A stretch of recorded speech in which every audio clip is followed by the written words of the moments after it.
Students, स्वागत है आपका मेरे YouTube चैनल हिंदी में इजी में। पता है आज हम क्या करने वाले हैं? आज हम करेंगे अलंकार। अलंकार काव्य की शोभा बढ़ाने में बहुत अच्छा काम करते हैं।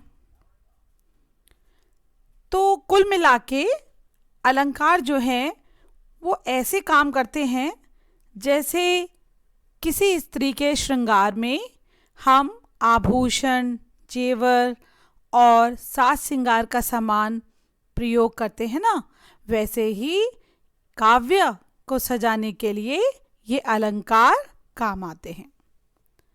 अलंकार की परिभाषा काव्यों की सुंदरता बढ़ाने वाले यंत्रों को ही अलंकार कहते हैं।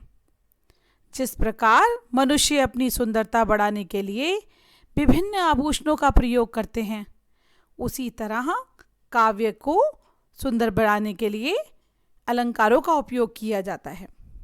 अलंकारों का प्रयोग कविता में ही किया जाता है। इनसे कविता के सौंदर्य में वृद्धि होती है।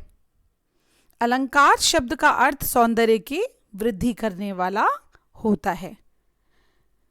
प्रसिद्ध कवि केशवदास ने अलंकारों का महत्व दिखाते हुए कहा है, भूषण विन्न विराजई कविता वनिता मित। अर्थात हे मित्र, आभूषण के बिना नारी और अलंकारों के बिना कविता शोभा नहीं पाती।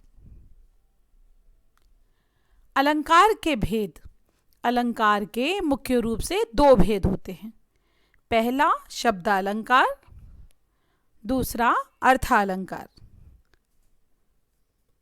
शब्दालंकार क्या है? जो अलंकार शब्दों के माध्यम से काव्यों में अलंकृत करते हैं, वे शब्दालंकार कहलाते हैं। यानी जहां शब्दों के कारण काव्य में सौंदर्य और चमत्कार उत्पन्न होता है, वहां शब्दालंकार होता है। जैसे दामिनी दमक रही घन माही। शब्दालंकार के भेद। इसमें पहला है अनुप्रास अलंकार, दूसरा यमक अलंकार और तीसरा श्लेष अलंकार। अनुप्रास अलंकार। अनुप्रास शब्द का अर्थ है किसी वस्तु को अनुक्रम में रखना। समान वर्णों की आवृत्ति के कारण, आवृत्ति क्या? दोहराई।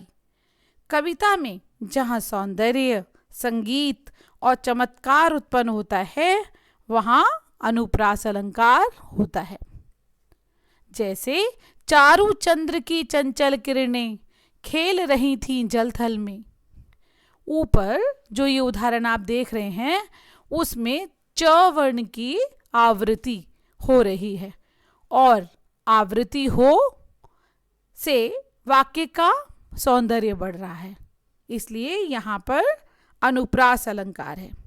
इसी प्रकार अन्य उदाहरण भी हैं, जैसे पर पहुँचेगा पक्षी दूसरे तट पर उस दिन, या तरनी तनुजा तट तमाल तरुबर बहु छाए। यमक अलंकार। यमक अलंकार में आप देखेंगे जिस तरह अनुप्रास में वर्णों की आवृत्ति हुई, यहाँ पर कविता में जिन पंक्तियों में एक शब्द एक से अधिक बार आता है और हर बार अलग अलग अर्थ देता है, वहाँ यमक अलंकार होता है। जैसे काली घटा का घमंड घटा। अब यहाँ पर इन पंक्तियों में आप ये जो घटा घटा दो बार आया है, तो जो ये पहला घटा है वो वर्षा काल में उड़ने वाली मेघमाला के लिए प्रयोग हुआ है, और जो दूसरी बार जो घटा का अर्थ क्या है? कम हुआ, इसलिए यहाँ पर यमक अलंकार है। श्लेष अलंकार। श्लेष शब्द का अर्थ है चिपकना। जहां एक शब्द के साथ अनेक अर्थ चिपके हों, अर्थात कविता की जिन पंक्तियों में कोई शब्द एक ही बार आए और अलग अलग अर्थ दे, वहाँ श्लेष अलंकार होता है। जैसे रहीमन पानी राखिए, बिन पानी सब सून, पानी गए न उबरे, मोती मानस चून। इस दोहे में रहीम ने पानी को 3 अर्थों में प्रयोग किया गया है। पानी का पहला अर्थ मनुष्य के संदर्भ में है, जब इसका मतलब विनम्रता से है। रहीम कह रहे हैं कि मनुष्य में हमेशा विनम्रता यानी पानी होना चाहिए। दूसरा, पानी का अर्थ आभा, तेज या चमक से है, जिसके बिना मोती का कोई मूल्य नहीं होता। अर्थालंकार। अर्थालंकार जब किसी वाक्य का सौंदर्य उसके अर्थ पर आधारित होता है तो वहां अर्थालंकार होता है। अर्थालंकार के भेद। अर्थालंकार के मुख्यतः 5 भेद होते हैं। पहला है उपमा अलंकार, दूसरा रूपक अलंकार, तीसरा उत्प्रेक्षा अलंकार, चौथा अतिशयोक्ति अलंकार, पांचवा मानवीकरण अलंकार। तो इसमें सबसे पहले देखेंगे उपमा अलंकार। उप का अर्थ है समीप और पा का अर्थ है तोलना या देखना। अतः जब 2 भिन्न वस्तुओं में समानता दिखाई जाती है तब वहां उपमा अलंकार होता है। जैसे कर कमल सा कोमल है, यहां पैरों को कमल के समान कोमल बताया है, अतः यहां उपमा अलंकार होगा। इसी प्रकार एक और उदाहरण देखिए। मखमल के झूल पड़े हाथी सा टीला, यहां टीले की तुलना हाथी के साथ की गई है, इसलिए यहां उपमा अलंकार है। उपमा के अंग। अब इस उपमा अलंकार के 2 अंग, उपमेय, उपमान। उपमेय क्या होता है? जिस वस्तु की समानता किसी दूसरे पदार्थ से दिखलाई जाए वह उपमेय होता है। जैसे कर कमल सा कोमल है, तो इस उदाहरण में जो कर है वो उपमेय है। उपमान। उपमेय को जिसके समान बताया जाए उसे उपमान कहते हैं।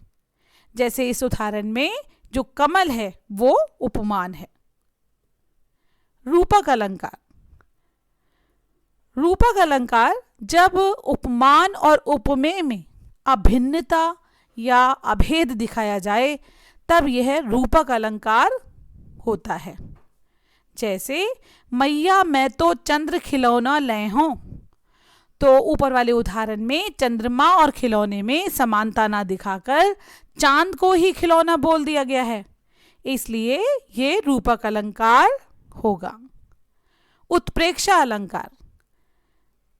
जहां उपमेय में उपमान के होने की संभावना का वर्णन हो तब वहां उत्प्रेक्षा अलंकार होता है। जैसे पंक्ति में देखिए, मनु जनु मेरे जानते, मनहु मानो निश्चय इव आदि आता है तो वहां उत्प्रेक्षा अलंकार होता है। जैसे मुख मानो चंद्रमा है, ऊपर दिए गए उदाहरण में मुख के चंद्रमा होने की संभावना का वर्णन हो रहा है, तो यहां पर जो ये मानो का प्रयोग किया गया है इसलिए यहां उत्प्रेक्षा अलंकार है। अतिशयोक्ति अलंकार। जब किसी बात का वर्णन बहुत बढ़ चढ़ कर किया जाए तो वहां पे अतिशयोक्ति अलंकार होता है। जैसे आगे नदियां पड़ी अपार, घोड़ा कैसे उतरे पार, राणा ने सोचा इस पार, तब तक चेतक था उस पार। तो ऊपर दिए उदाहरण में चेतक की शक्तियों और स्फूर्ति का बहुत बड़ा चढ़ाकर वर्णन किया गया है, इसलिए यहाँ पर अतिशयोक्ति अलंकार होगा। मानवीकरण अलंकार। ये जब प्राकृतिक चीजों में मानवीय भावनाओं के होने का वर्णन हो तब वहां मानवीकरण अलंकार होता है।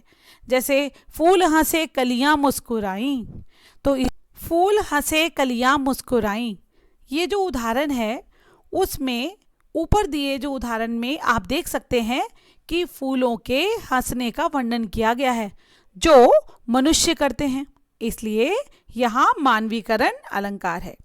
इसी प्रकार एक और उदाहरण देखिए।